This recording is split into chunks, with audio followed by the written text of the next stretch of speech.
So mutual fund இன்வெஸ்ட்மெண்ட்ல இந்த மிஸ்டேக்கை மட்டும் நீங்க பண்ணிடாதீங்க. ஆக்சுவலா வந்து என்னுடைய கிளையண்டோடைய போர்ட்போலியோவை ரிவ்யூ பண்ணும்போது தான் அவர் என்ன பிக்கஸ்ட் மிஸ்டேக் பண்ணியிருக்காரு அப்படிங்கிறத நான் அட்ரஸ் பண்ணேன். அவருக்கே ரொம்ப ஷாக்கிங் நியூஸா தான் இருந்தது. ஆக்சுவலா வந்து அவரு 5 வருஷமா இந்த போர்ட்போலியோவை ஹோல்ட் பண்ணிட்டு இருக்காரு. ஆனந்த் இதை ரிவ்யூ பண்ணு அப்படின்னு சொல்லி தான் எனக்கு கொடுத்தாரு.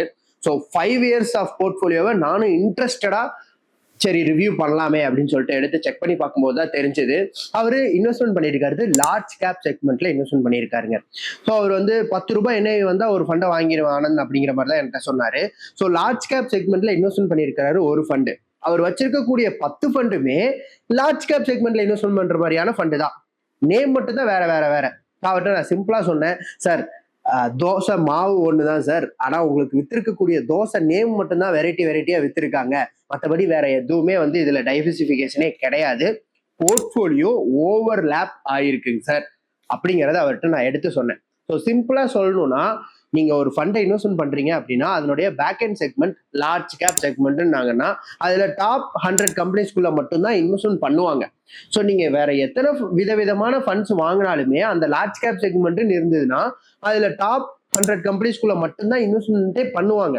ஸோ நீங்க டைவர்சிஃபைடா இருக்கணும்னு நினைச்சு நீங்க ஒரே செக்மெண்ட்ல தான் இன்வெஸ்ட்மெண்ட் பண்ணிட்டு வந்திருக்கீங்க இந்த லாஸ்ட் 5 இயர்ஸா அப்படிங்கிற மாதிரி அவருக்கு எடுத்து எக்ஸ்பிளைன் பண்ணும் போதே அவருக்கு தெரிஞ்சது, ஓ அப்படியா, ஓகே ரைட்.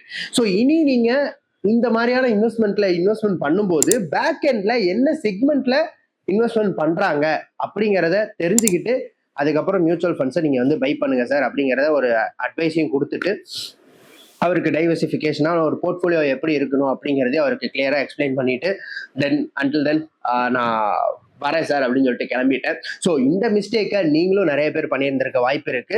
நீங்களும் உங்க போர்ட்போலியோவை எடுத்து செக் பண்ணி பாருங்க. ஒரே செக்மெண்ட்ல ஏதாவது மல்டிபிள் ஃபண்ட்ஸ் வச்சிருக்கீங்களா இல்ல வேற செக்மெண்ட்ல தான் வச்சிருக்கீங்களா அப்படிங்கிறதையும் தெரிஞ்சுக்கோங்க.